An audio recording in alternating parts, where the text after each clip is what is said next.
Okay, let me start. What is Hibernate? If you need to understand what is Hibernate, let us start understanding about our normal applications. In any application, if you take, there will be layers.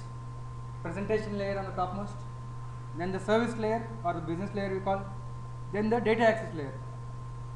In the data access layer, we will be writing DAOs or DAOs we call, data access objects. If you are using plain JDBC to write the data access objects,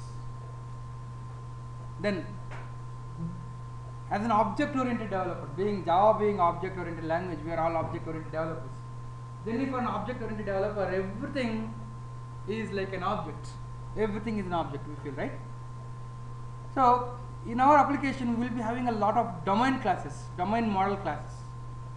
Okay, once I use the term called model, let me tell you what is a model. Let it be introductory session. What is a model?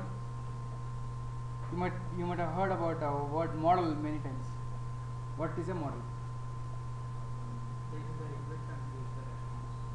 No. That is again only web applications. No, that's not a model.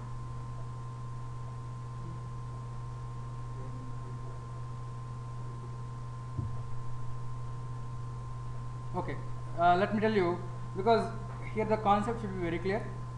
Models are of two types. A class which contains business logic is called as first type of model. Generally our service classes, where we write all the business logic, is one type of model. Now here we are interested in second type of model. A classes which contain the data to be displayed, or a classes which contain the data to be stored in the database, right? Or the classes which are used to transfer objects between one layer to other. These all are same. These are called as second type of models. Let me give an example. You have a table. Let's assume that in your database you have a table called, say, user details, where all the details of your application users are present, which is having user ID, your first name, last name, city, country, etc. Right? We have a table called users, and generally in our applications, what we will have is we will have a class corresponding to this table, user class, right? So whenever I fire a query, suppose I say I fired select star from users table, I will be getting a result set, nothing but a lot of user rows, right? What we do in our JDBC code, we fire the query and we will get list of users. We will iterate over the result set and we will be preparing a list of users. Maybe now this user class is used for holding the data from the database, right? So this user class in this case is called as second type of model. Now this user class, if you use this user object to display the data in JSP, generally in JSPs you will be displaying some objects, right? So this user class also can be called as model. That model user class is used for carrying the data, which is used for displaying, right? And also this user object now can be transferred over one layer to other, like from data access layer it can be transferred to service layer, from service to presentation layer. So these classes which hold data, whether for presenting or for storing or for transferring, are called as models. Okay, in our object oriented applications we will be having domain classes, or models are also called as the models which are used for displaying purposes. These are called as domain class also, right? So in our object oriented applications, I mean to say that we will be having domain classes or models, right? Now in database we have tables. Suppose in your data access layer, in your DAOs, data access objects, if you are using JDBC code, it is your responsibility to map these domain classes to database tables. Suppose if you want to insert data from user class to a user table, it is your duty to map this user object to the user table, right? And also if you are firing a select query, it is your duty to map that data which you are getting from table to domain classes. So it will be very good if there is a tool which can do that automatically, which can map objects to listener tables and tables to objects. So what we require is a ORM tool, Object Relational Mapping Tool, PING tool. Hibernate is only one of the ORM tools in the market. There are a lot of other ORM tools in the market like Toplink from Oracle. Hibernate is a product of Red Hat and Toplink from Oracle. Eclipse Link, and also we have Kodo. Right, there are a lot of ORM tools in the market, but Hibernate is the most successful ORM tool in the market. So we are going to learn about ORM. And also there is a topic called JPA which I will be covering slowly tomorrow. Maybe I will tomorrow give introduction to JPA, Java Persistence API, which is also related to ORM. Okay. Basically Hibernate is a ORM tool, we understood. Right? It will map objects to database tables and tables to objects. But if Hibernate is only for mapping objects to tables and tables to objects, Hibernate could not have been so successful. It provides us various features which will help us in increasing the performance of our applications.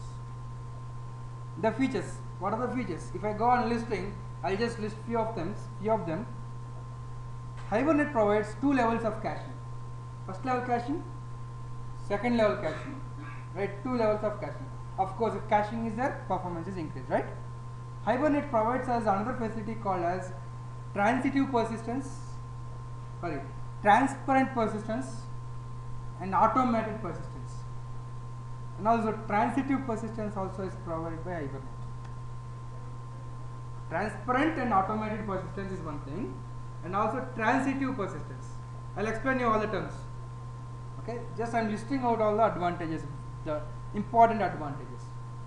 And also Hibernate provides us a query language called as Hibernate Query Language, HQL we say.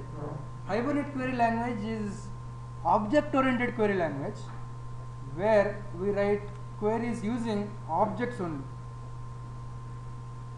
Where we write queries just like objects. Okay, once you see HQL you will understand, right? What is the advantage of using HQL?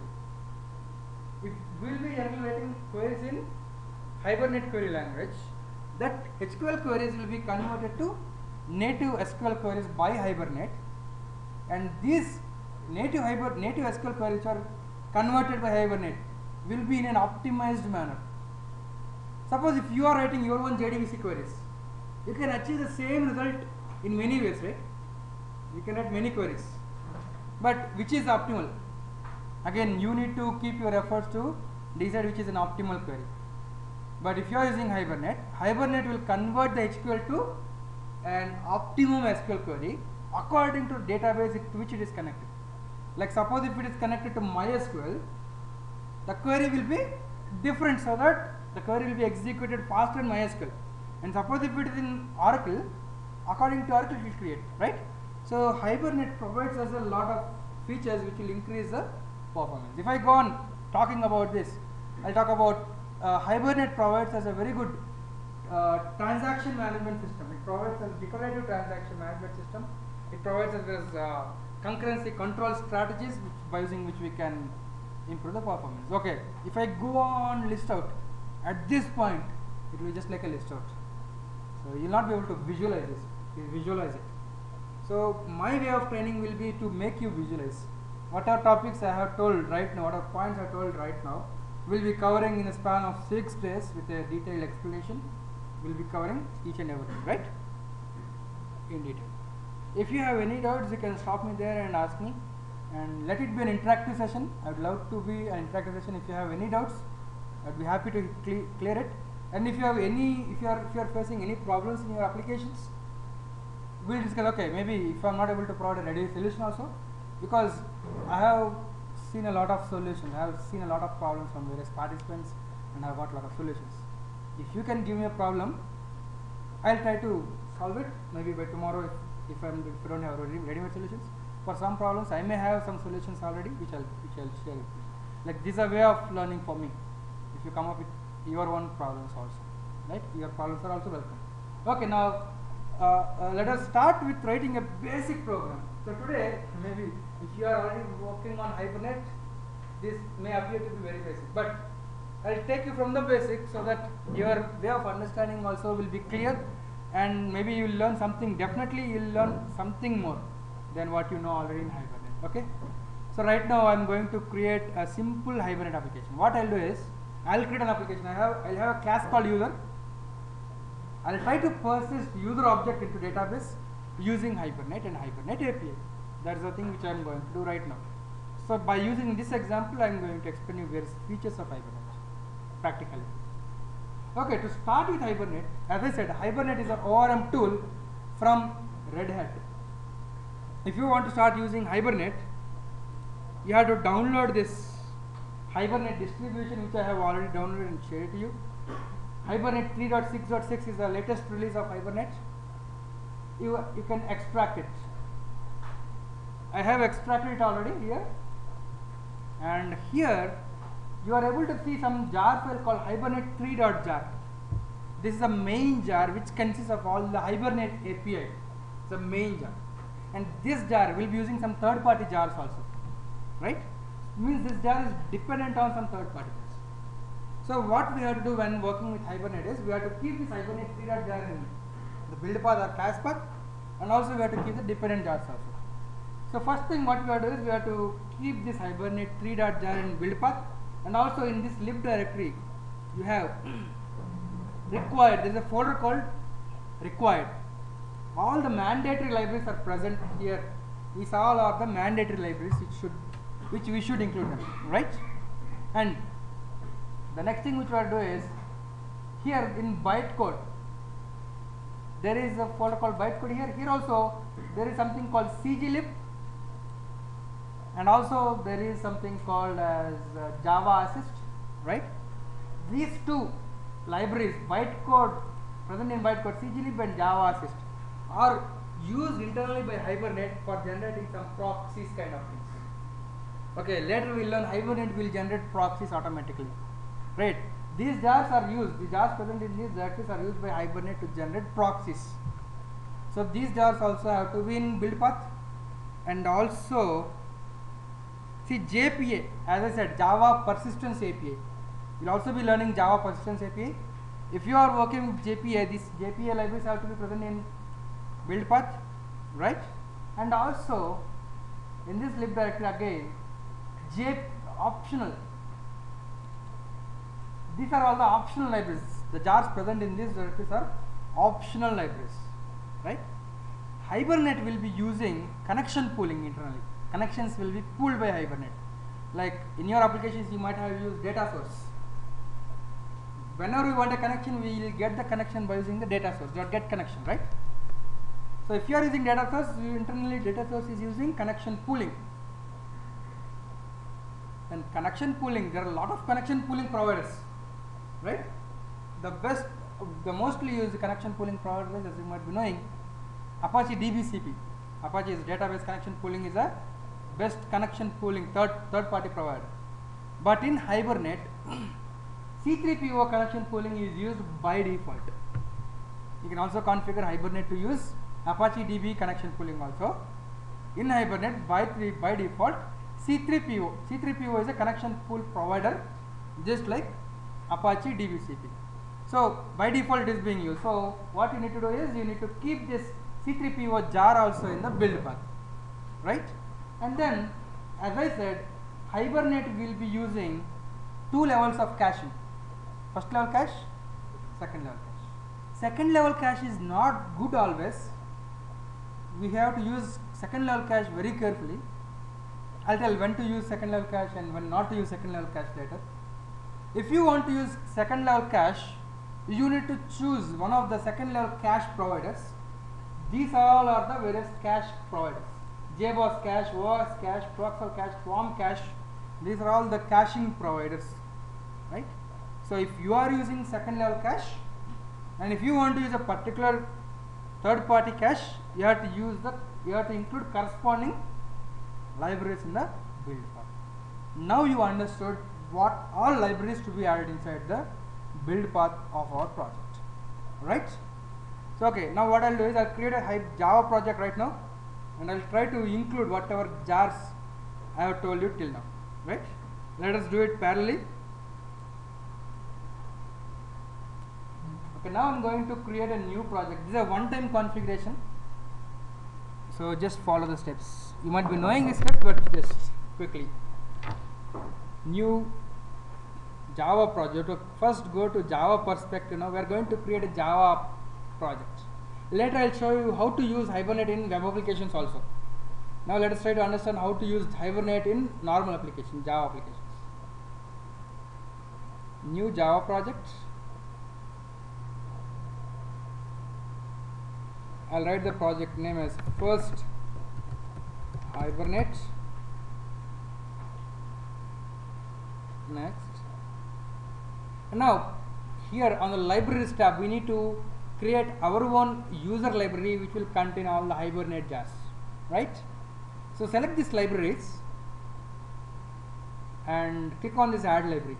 You might be knowing how to create user library, but just in case if you don't know, I'm just giving you the steps. Follow this.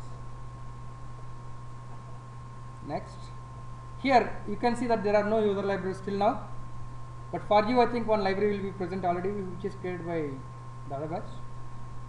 I'm clicking on user library. You can also do it. Here also you will not see any user libraries. New, I'm creating Hibernate library. Okay, you can also create a library with your own name. Now selecting it and clicking on add jars. Okay, now coming to this Hibernate distribution. Final. This is the main jar I said.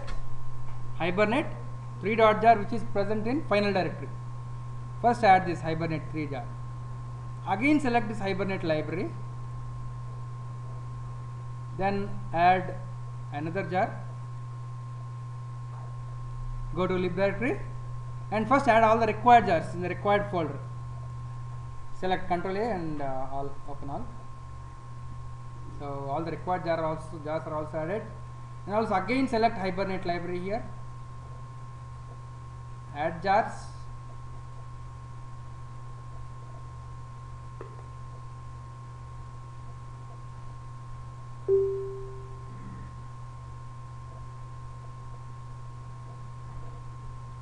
And here bytecode, go to this bytecode folder and here CGLib and Java Strutter, add the jars present in both of them individually.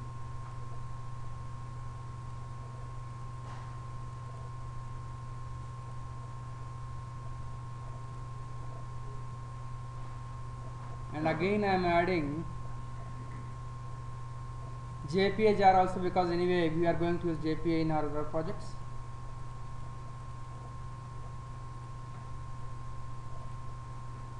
And again click on add jars. Go to optional. As I said, C3PO connection pooling is used by default. Add the C3PO jars inside the build path. These are all the minimum libraries which are being used. Later once I show you second level cache, maybe the last day I think, I will show you what other jars to be added, right? And also we will be connecting with MySQL database, so MySQL driver also has to be added, right? See here in for Hibernate training folder I have shared all the MySQL jars also in the same folder. For Hibernate training you have to add the MySQL connector jar also. So I am adding jars, MySQL connector also.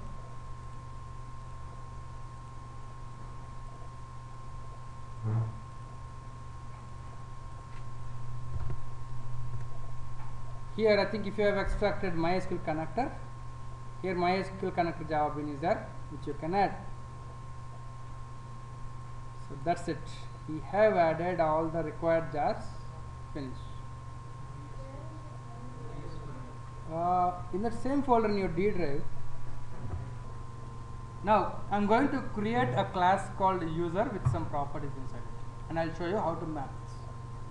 First thing, I am creating a package here, a new package com.infinite company, your company name, dot entity. Now I used a word called entity. Let me tell you, What is an entity?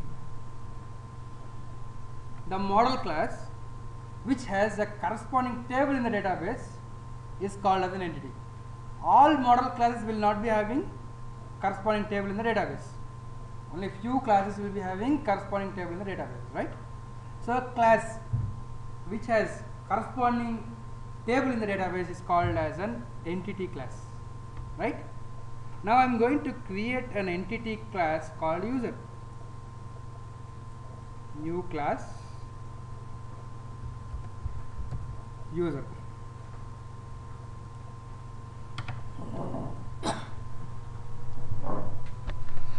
So I'll just create some properties inside this user class like user ID, first name, last name, private int user ID,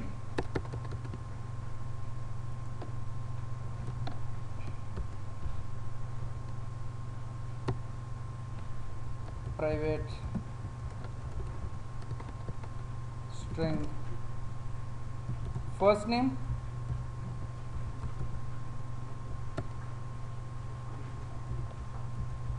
private string last name,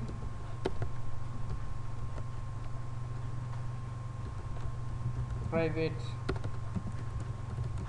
string city and country.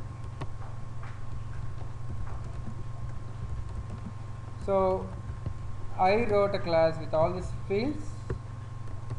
For this class you need to generate all the getters and setters. Then I am generating getters and setters for these variables.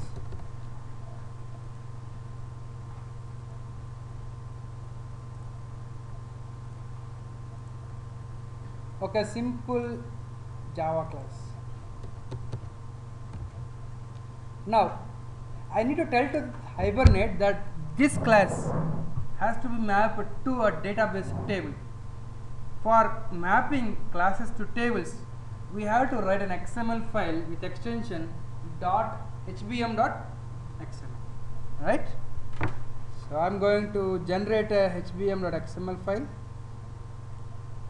The file name should end like this, .hbm.xml,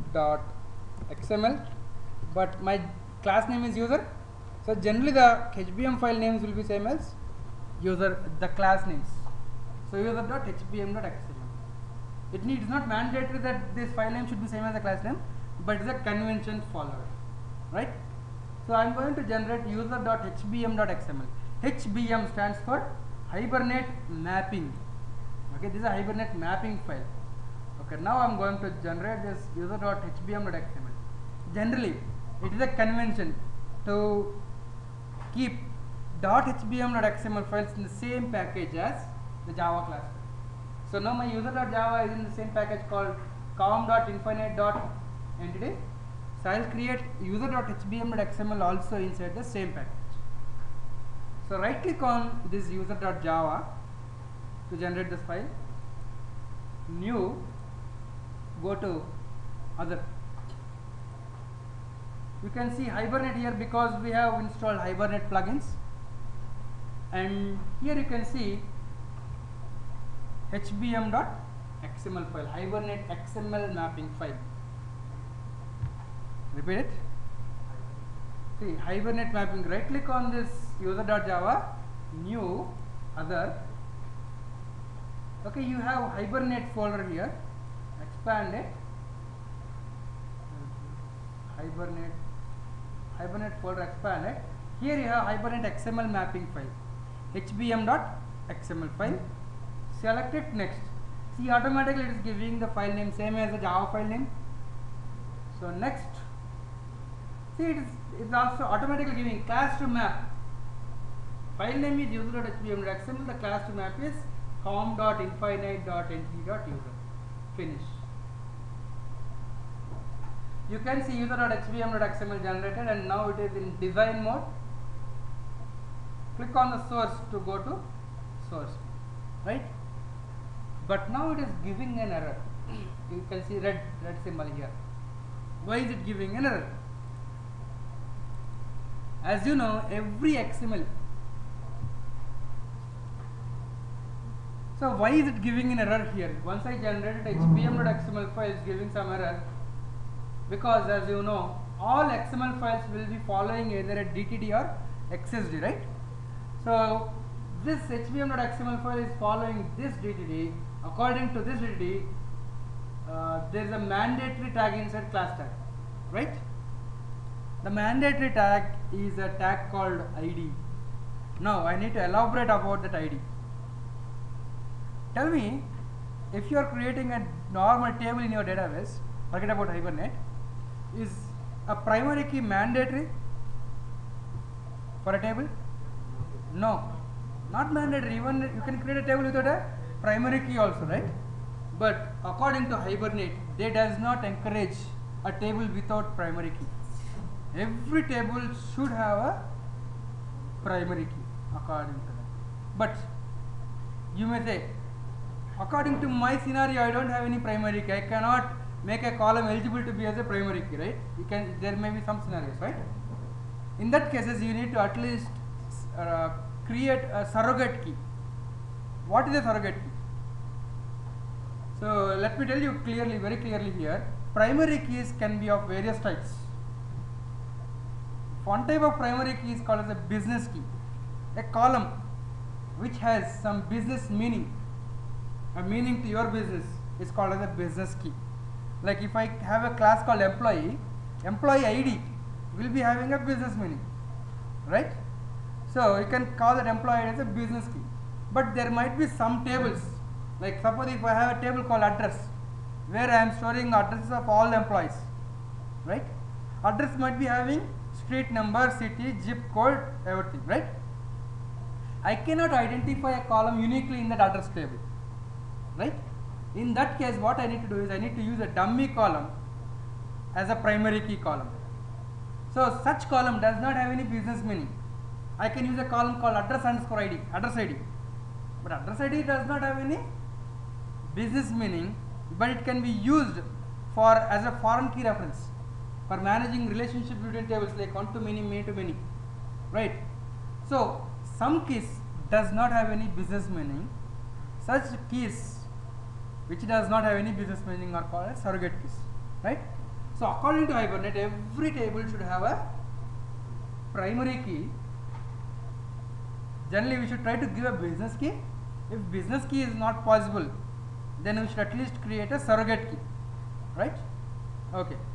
So now in my user class, can you tell me, can you identify the variable for primary key? User ID.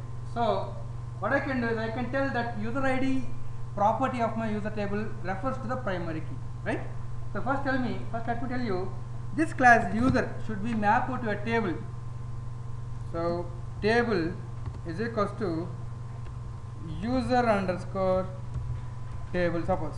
Now I'm mapping user class user in this package com.infinite.entity to user underscore table, right?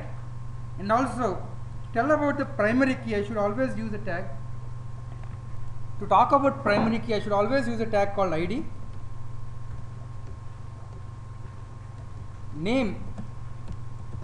Yeah. One important thing I need to tell you is every tag will be having a name property. Name always refers to the instance variable name. Name, if I press control space, it will show me all the instance variables in the class user. So user ID, I want to map this user ID to a column. So column is equals to, I'll say user underscore ID.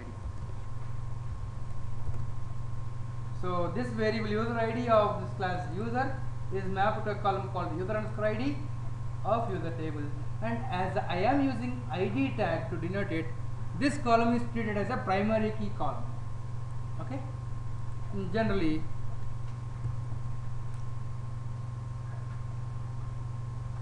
if you want the primary keys to be automatically generated, is it possible by using just the normal SQL? Automatic primary key generation? Yes. Yes. While creating table only you can say auto increment. For MySQL I can use auto increment, right? Or For Oracle, I can use sequences. If you have worked with Oracle, you can use sequences to generate the primary keys automatically, right? So every database, like every DBMS, not database, every DBMS, like Oracle is a DBMS, MySQL is a DBMS. Every DBMS has their own strategy for generating primary keys automatically.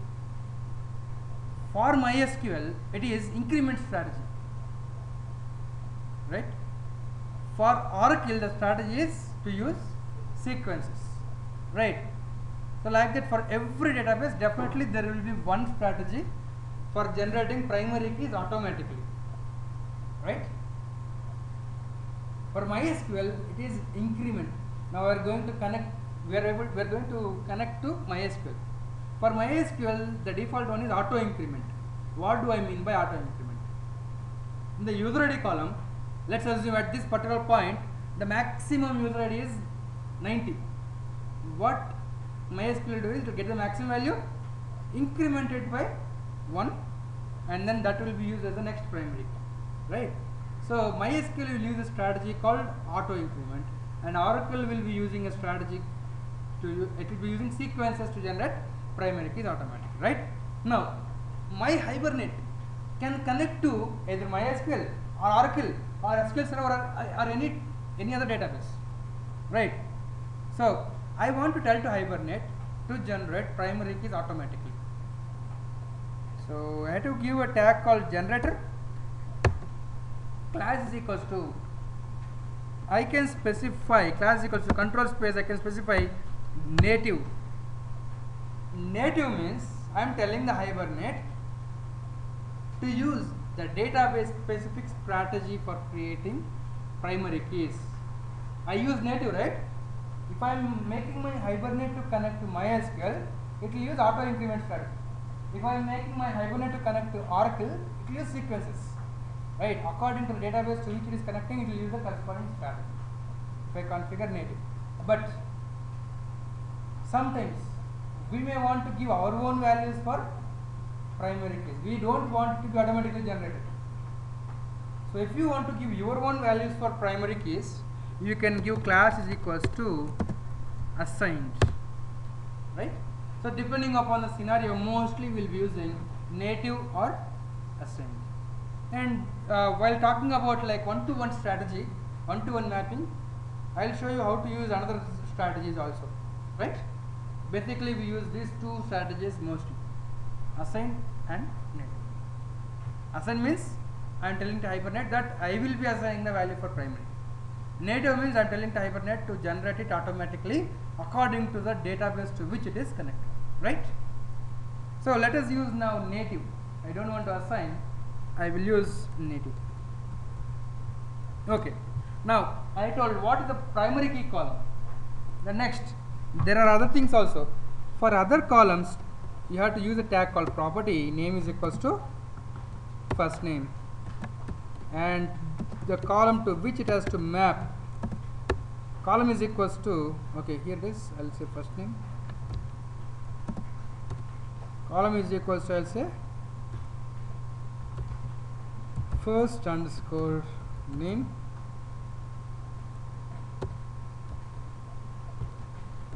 property name is equals to last name,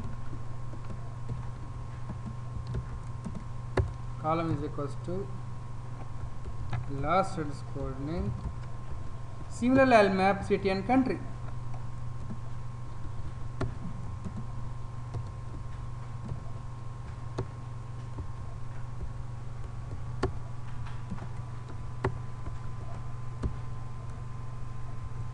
See, for city and country, if you observe, I didn't specify the column.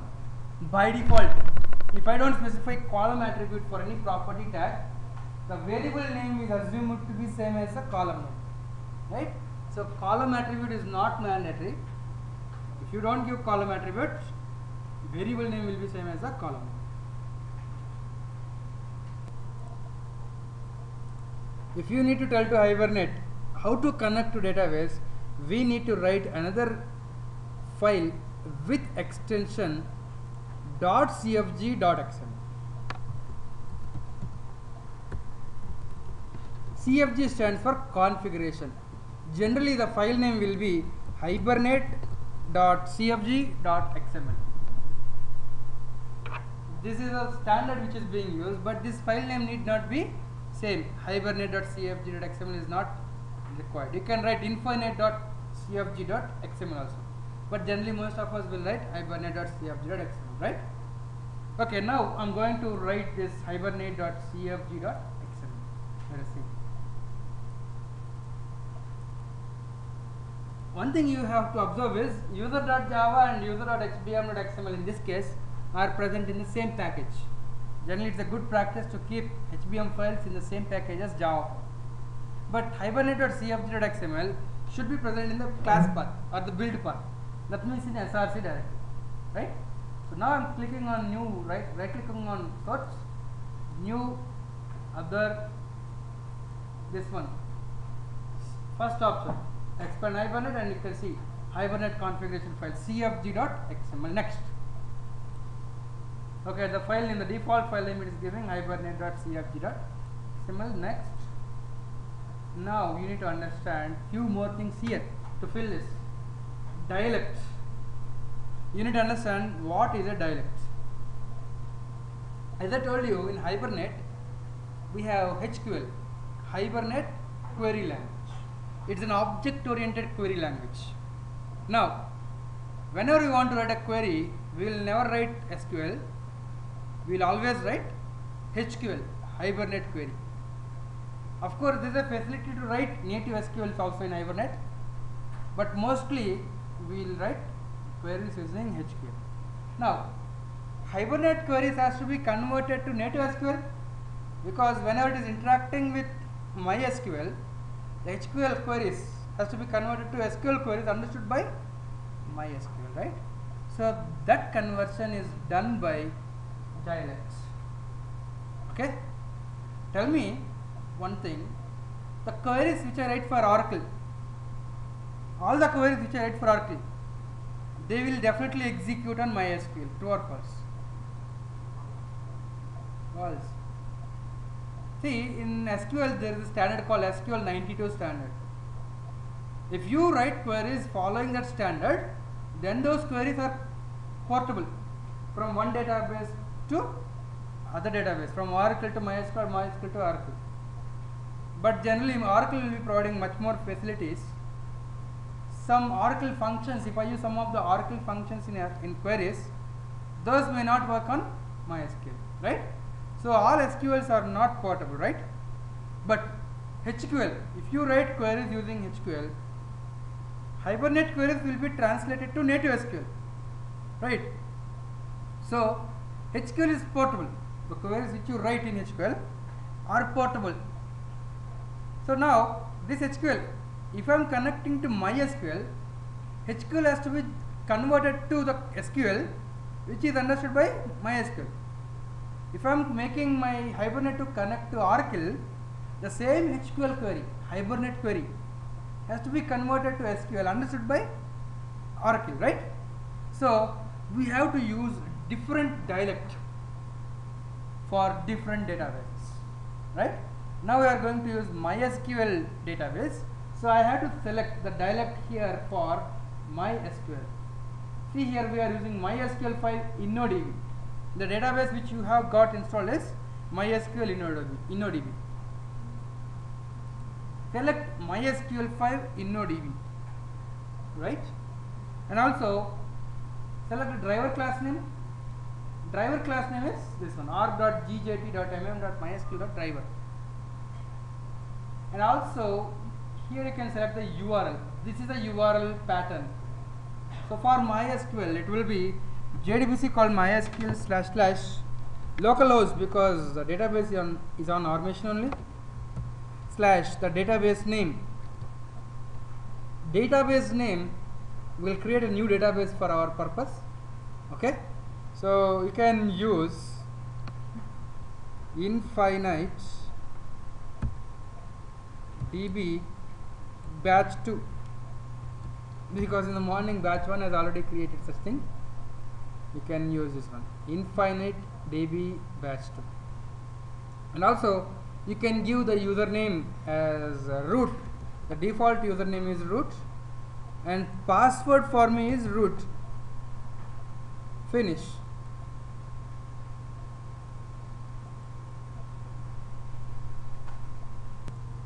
Okay, you can see this hibernate.cfg.xml automatically generated some property tags. See here, it's like a key value pair.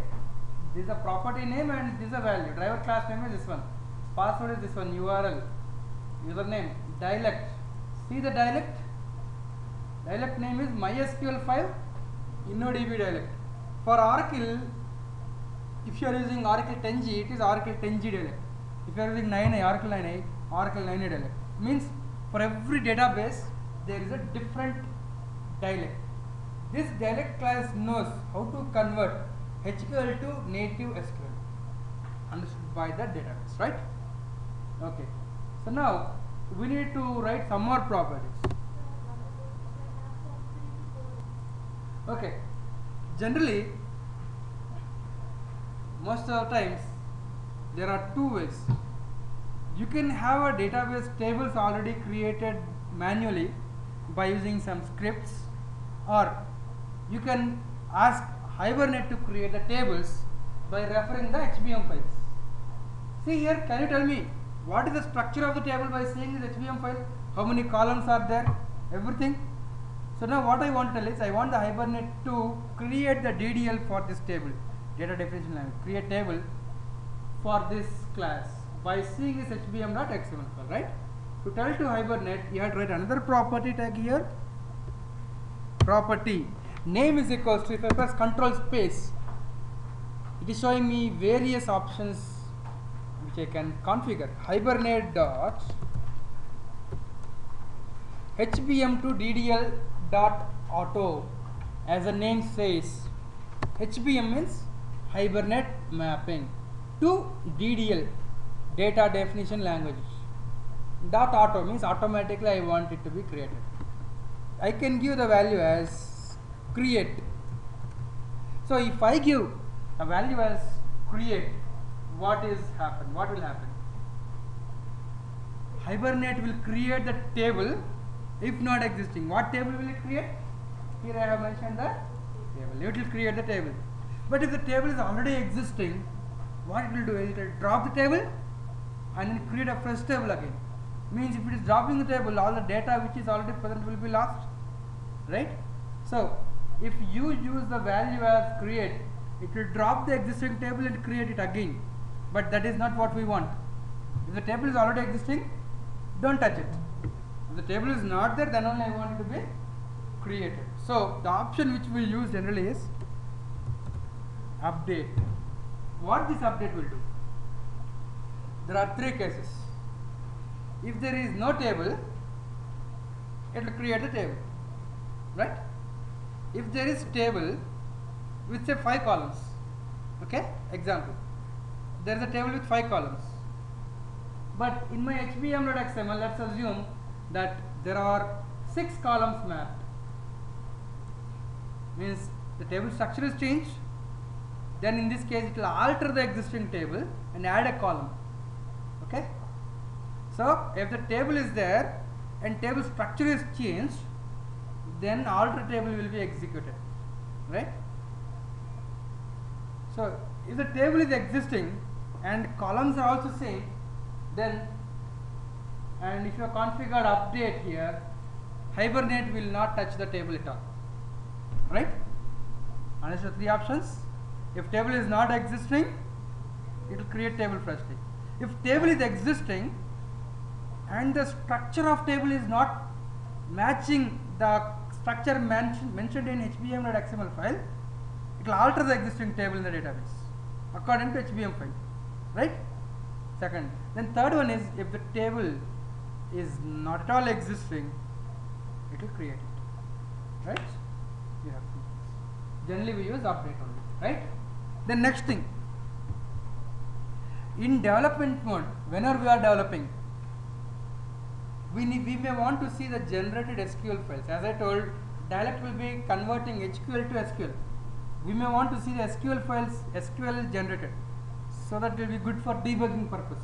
we can understand whether the query which is generated is as expected or not, right? So for debugging purposes, we may want to see the generated SQL files. If you want Hibernate to print or to log the generated SQL files, you need to configure another property, Hibernate dot show underscore SQL to true. Then this will show the generated SQL. But this SQL which is generated is not in a readable format. So you may want the SQL to be formatted, right?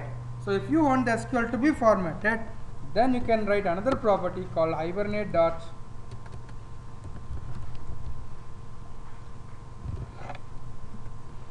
format underscore SQL to true.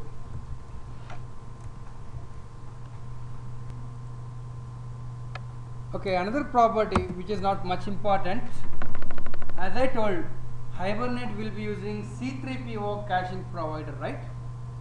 For connection pooling, sorry, not caching provider, for connection pooling provider. You may want to configure minimum size of the pool, maximum size of the pool, or ideal time of the pool, everything. So you can configure, see, Hibernate.C3PO dot something is that. Minimum size, time mode, maximum size, everything are there. We can configure them accordingly. These are not mandatory parameters. It will take some defaults if you don't configure, right? I'm just removing right now, it's not important. Okay, now once I am done with it, I'll write a class which will use Hibernate API to save this user object inside the database. Now I'm going to create a new demo class. I'll take it as demo. I'll take main method.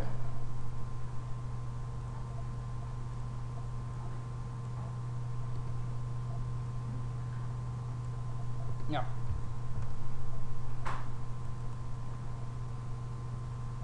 Now, first step in working with Hibernate is to read the configuration present in cfg.xml, right? To read the configuration is the first step. So to start up, I'll create an object of configuration. I'll say new configuration.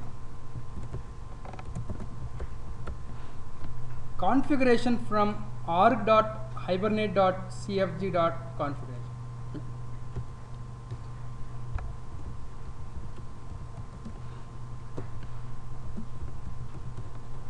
Now, what this line will do, let us try to understand.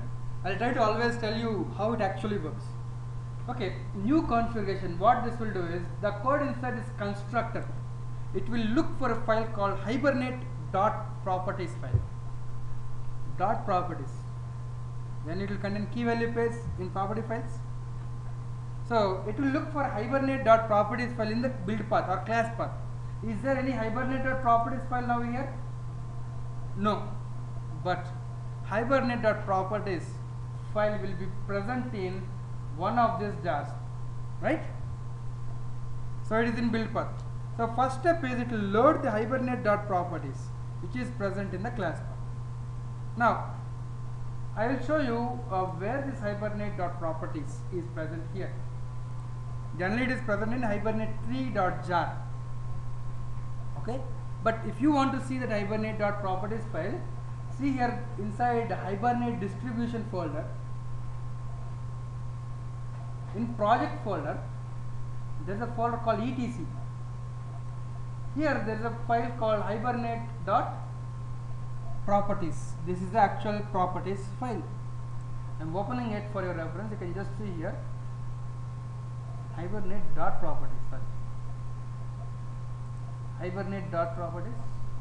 Okay, you can see key value pairs. See here, this is the key and this is the value. What is the delimiter here? Space is the delimiter. Generally in properties file, generally equal symbol will be the delimiter, but here space is the delimiter. You have key value pairs in this .properties file, and if this line is starting with hash, that means it is commented. right? So here you can see, coming down here you can see that these are not commented, is that? These key value pairs are not commented, right? Now see the key name, Hibernate dot dialect. Did I configure Hibernate dot dialect somewhere? Yes, if I see here, Hibernate dot dialect, the key what I configured, MySQL 5 no dialect, right?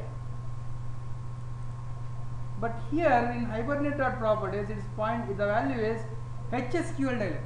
What is this HSQL? By default, Hibernate comes up with a lightweight database called as Hypersonic SQL database. The default database for Hibernate will be Hypersonic SQL database or HSQL database, HSQL-DB, right? So in Hibernate dot properties, they have already configured some default values, right? By default, the database is HSQL-DB, right? So here they have configured something, the dialect for HSQL dialect, and also see driver class name. Is it the same one which I configured here also? Driver class. Now this driver class is SQL driver, MySQL driver. The driver here is for HSQL-DB, right?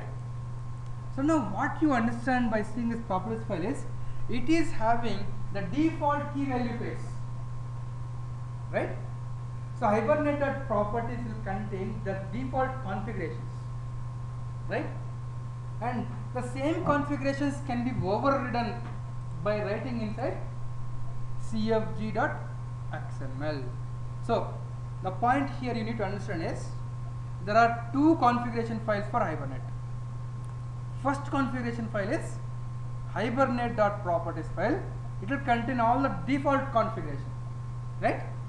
You can override that configuration by configuring same key here in cfg.xml file. The configuration in cfg.xml file will override the configuration present in Hibernate.properties file. Okay, any doubts? Okay, next. I told this will load Hibernate.properties, which is present in one of the jars, but it didn't load cfg.xml file, right? So now the next step is to make it to load cfg.xml. There is a method called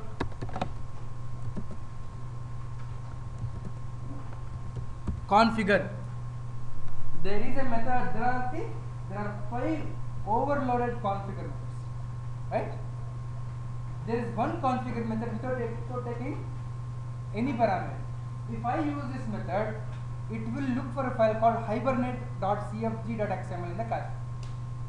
As I told you earlier, the file name need not be hibernate.cfg.xml always. It can be something like infinite.cfg. Suppose if your file name is not hibernate.cfg.xml, if it is infinite.cfg.xml, then you can use this configure method and pass the file name, right?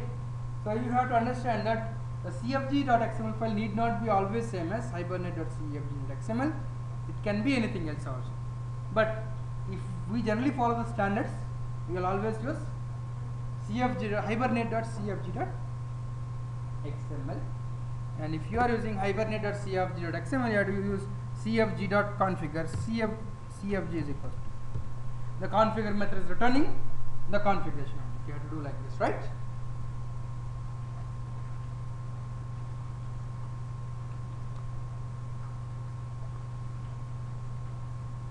So now we have loaded cfg.xml. This file has been loaded, right? Now all the key value pairs which are present in Hibernate.properties and also cfg.xml are in the memory. Now you can see here there is a tag called session factory. You might be knowing about factory design pattern, right? What is the factory? Factory is a class which will produce objects. Can I say like that? Yes. If you have worked with something like Spring, in Spring we have something called as a bean factory which will produce beans. Here session factory will produce. So first step is now, the next step is now, if you want to start working with Hibernate, you need to establish a session with Hibernate. You need to start a Hibernate session, right? But how to get a session? You should not create session as you like. You should always get the session from Session Factory. But how to create Session Factory? The Session Factory is present inside this configuration. Now we have the configuration object which is having all this. So by using the configuration object, I can get the Session Factory object, and by using Session Factory object, I can get the session. See the link. See now what I will do. CFG dot configuration object dot. This is a method called build Session Factory, which is returning an object of Session Factory.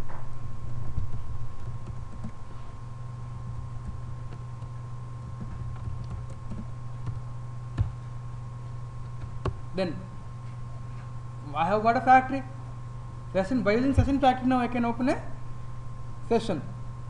So the next step what I will do is factory dot open session. It is returning me an object of session. If I press Control space, you can see there are two sessions, right? Just understand here now. There are two sessions, one from r.hibernate.classic and one from r.hibernate. Both of them are interfaces, you can see here, right? Both of them are interfaces. Now, which session to use? r.hibernate. But depends on the scenario, I see. See now, the latest version of Hibernate which we are using is Hibernate 3.6.6. The one which we are using, Hibernate 3.6.6. If you are working on an application which is using Hibernate 2, now we are using Hibernate 3.x. If your application is already on Hibernate 2.x, and if you are starting migrating from 2.x to 3.x, right? Maybe sometimes for backward compatibility, you may want the previous methods in Hibernate 2.x. When they are moving from Hibernate 2.x to 3.x, what they have done is they have deprecated some methods, right? If you still want to access the deprecated methods in Hibernate 2.x, you can use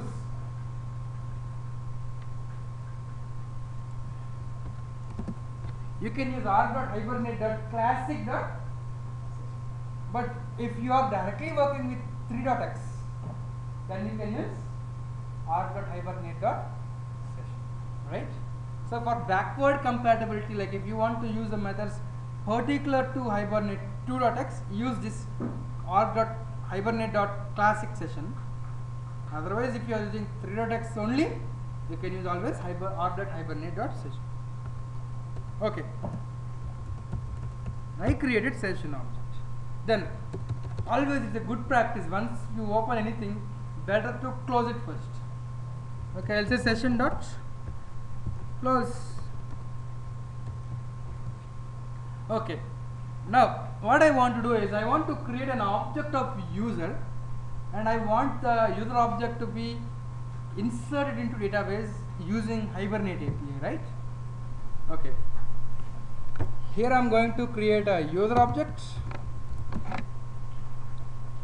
User is equals to new user. Then I am going to set user dot set first name. I am setting my name Shiva. User dot set last name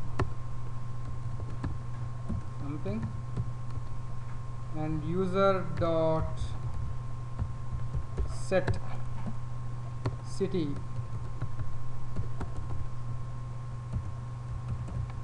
Bangalore, and user dot set country India. Okay, now I created user object. I want this user object to be persisted in the database. Now simply what I will do is I will say session dot save. See, there is a save method which is taking object as parameter. As object is superclass, I can pass any subclass object to this method, I will pass user object, right? Now let us see whether this will insert a row in the database or not, right? Before you start running this program, go to hibernate.cfg.xml. What is your database name? InfiniteDB batch 2, right? Copy this database name. Open SQL Yog. I think you have SQL Yog which is installed on your machine. SQL Yog is a client to connect to MySQL. You can do it. You can connect very easily. Open SQL Yog and give the password, connect. Password, whatever password you give right now, right?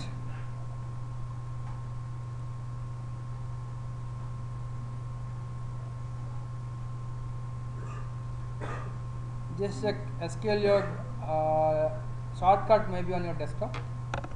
Now I want to create a database. Right click on this root at localhost, create database with whatever name you have given.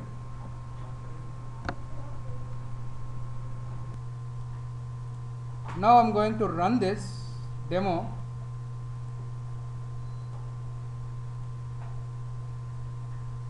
It's giving some exception. Unknown entity user. Just see here. I wanted you to notice it. Unknown entity user. Hibernate is not recognizing my class as an entity, right? So what to do? See here in cfg.xml file, you have to write a tag called mapping, okay? And then resource is equals to com slash, what is the package? Com slash, not dot, com slash infinite slash entity slash user dot hbm.xml. This one you have to do. You have to give the path of your hbm.xml inside the mapping tag. Then only Hibernate will recognize your class as an entity, right? Do this and then run the demo.java file.